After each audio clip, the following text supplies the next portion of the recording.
over the election. So here in Australia, January, February, March, April, May it must be, on May the 3rd, there will be a general election. And at this point, I am already over it. And it was only called yesterday.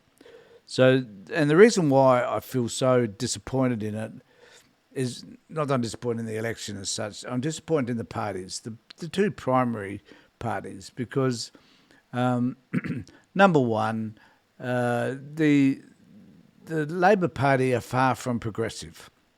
That there are many more things that they could be doing to help people that are on really low incomes, the unemployed, people on social security benefits, the disabled.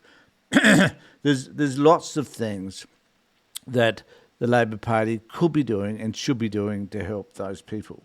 There's also a lot of things I think that the Labor Party could be doing around housing. I mean, they've put in an effort, and I will grant them that, and the Future Fund and all the other things that they've done, but it's just not moving fast enough. They're just not able to get enough houses built, and they're not able to get enough apartments built.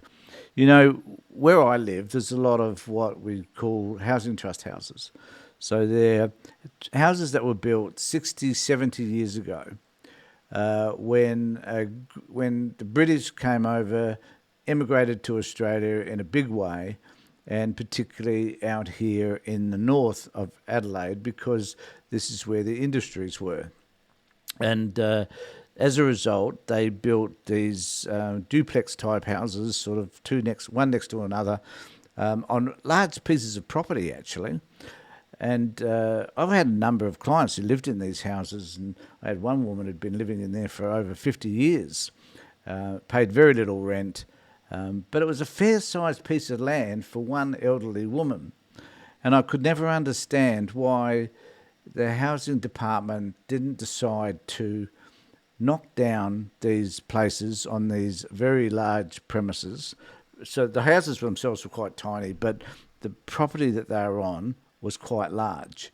And you could have fitted, I think, at least 4 townhouses on these properties.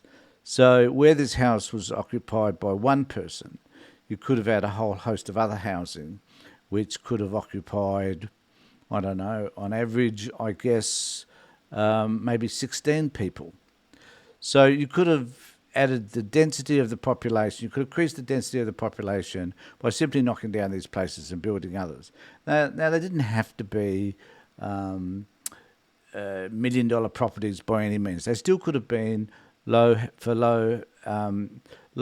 housing and for people on the basic income or people on some sort of dependency. So that was possible, but they never did. It was always like a lost opportunity. For decades, these houses have remained just these single places to, in many cases, elderly people who've been there forever and who, once they died, of course, and someone else just simply moved in these places. They were terrible places to live in. They were pokey, they were shocking, but nevertheless, they were there on these large blocks of land. And I've always been disappointed in both parties because they never saw the opportunity or don't see the opportunity to have developed these housing opportunities years ago. Absolutely, 20, 30 years ago, they could have seen the opportunity or could have at least recognised that housing was going to become a problem, particularly for young people. But the unfortunate thing about governments is they don't tend to recognise or understand that the future will create opportunities for them will create not opportunities so much, that they cannot look beyond the election cycle to realise that they can benefit the community by planning 10, 20 years ahead. That has been their failure.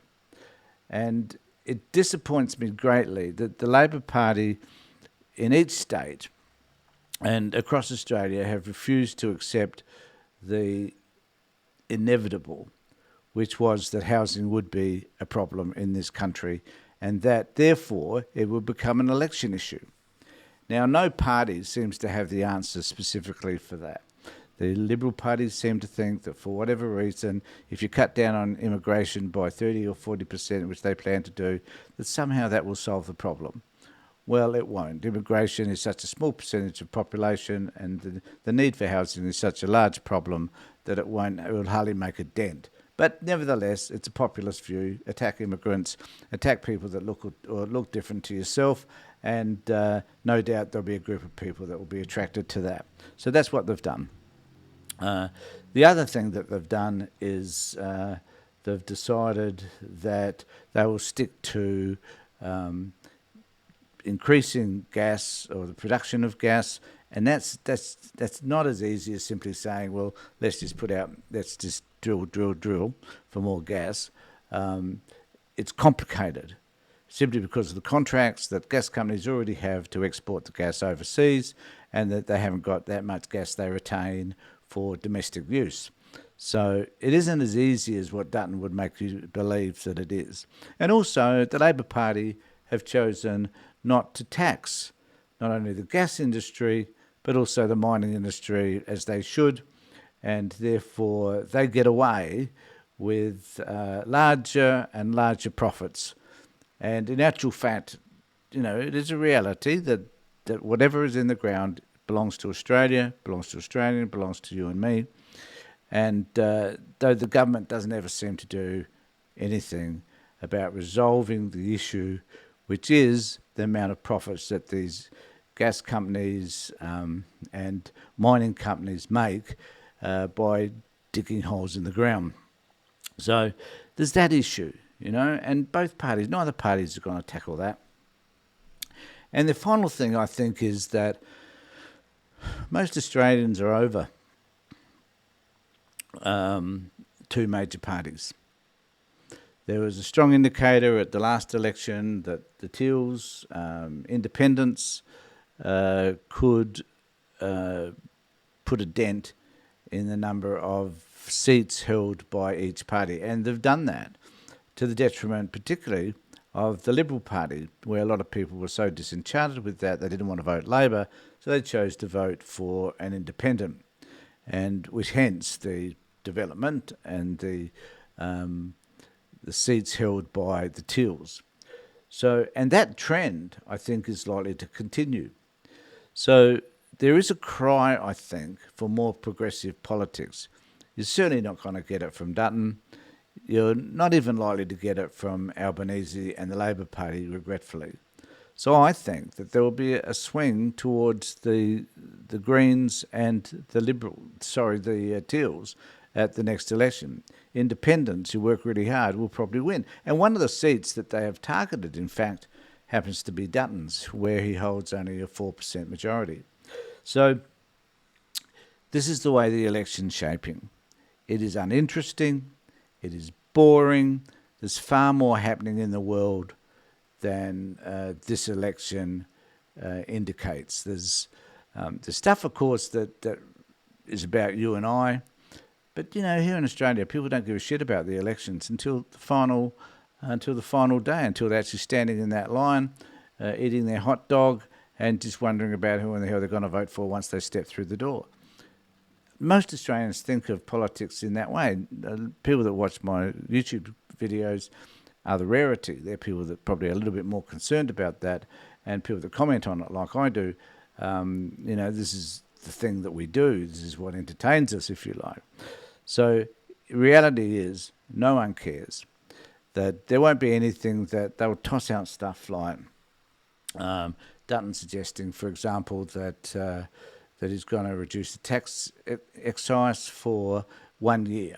Big deal. Labor Party, a small tax cut to everybody, which is bugger all, without attacking those people at the top of the financial ladder. A reluctance to offer, I think, the Australian people, particularly the working class and the unemployed and those people on benefits, offer them with anything that gets them excited about the possibilities that lie ahead, as opposed to denigrating them for the fact that they do have issues that sit in their lives that the governments refuse to help them to resolve.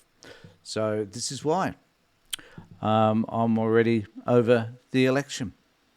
So let me know what you think in the comment section below, and remember to subscribe to my channel, ring the bell for further notifications, do whatever you need to do in order to get future comments.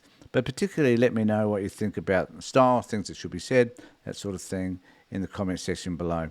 In the meantime, take care, look after yourselves, and more importantly, be safe.